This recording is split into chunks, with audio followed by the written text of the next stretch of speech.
Hello Gwadar MS వాళ్ళ viewers, నేను మీ పేకేరు మధు. ఓం శ్రీ రాజరాజేశ్వరి దేవినే నమః. ఈరోజు మనం గోదావరి ఎంఎస్సి వాళ్ళ యూట్యూబ్ ఛానల్ని దర్శించుకోబోయే మరొక స్వయంభూ దైవక్షేత్రం శ్రీ ఉమ కమండలేశ్వర స్వామి దైవక్షేత్రం. ఈ ఆలయంలో పరమేశ్వరుడు స్వయంభూగా వెలిసినారు.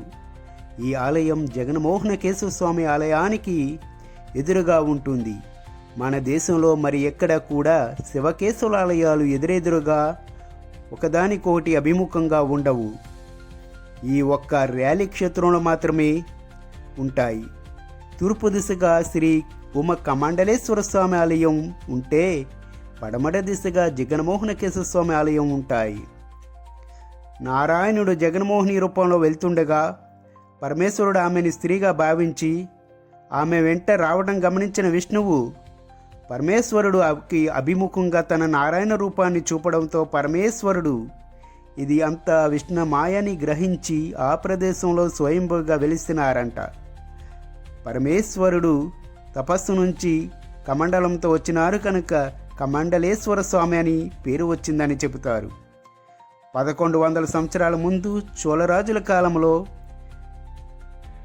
కలలో కనిపించి చెప్పిన తర్వాత అక్కడ ఆ ప్రదేశంలో తవ్వి శివలింగాన్ని వెలికితీశారు. ఎంత తవ్వినా మూలం కనుగొనకపోవడంతో శివలింగాన్ని అక్కడే ప్రతిష్ఠ చేశారు.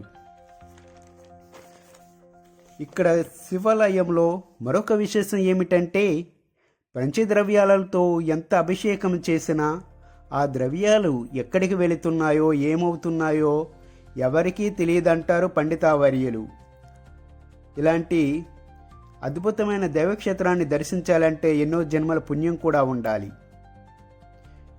ఇలాంటి మరొక దైవక్షేత్రంలో కలుసుకుందాము. అంతవరకు సెలవు.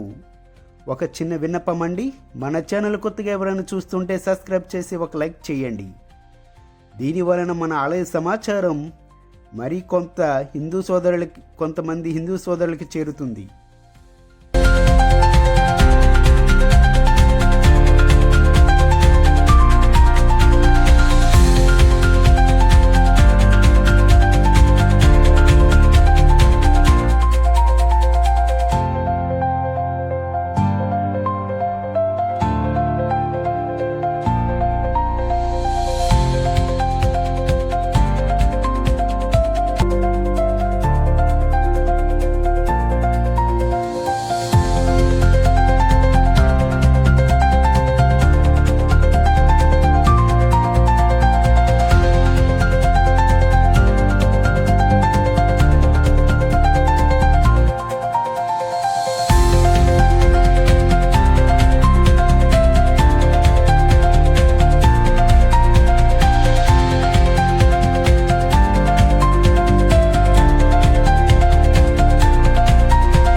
స్వయంభూలింగం అది.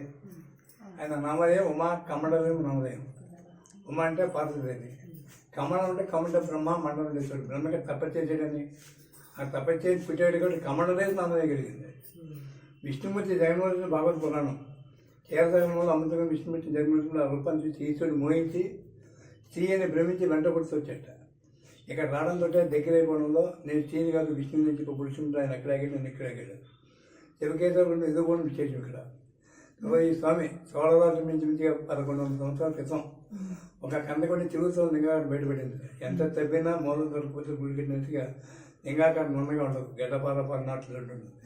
ఇక్కడ విశేషం అంటే సోమసూత్రం లేదు, అంటే బయట చెండీసులు ఉండదు. ఇక్కడ మన అభిషేకం గంగ ఇనిగిపోతుంది, ఎంత తెలిసింది. తర్వాత పశ్చిమాముఖం దేవాలయం. ఈ పశ్చిమాముఖ దేవాలయం విశేషం అంటే ఒకసారి ఇక్కడ కూర్చొని ఓ నమస్కారం కూడా బయటికి వెళ్ళి మన 1000 సార్లు నేను పని వస్తుంది, అంత విశేషం దేవాలయం.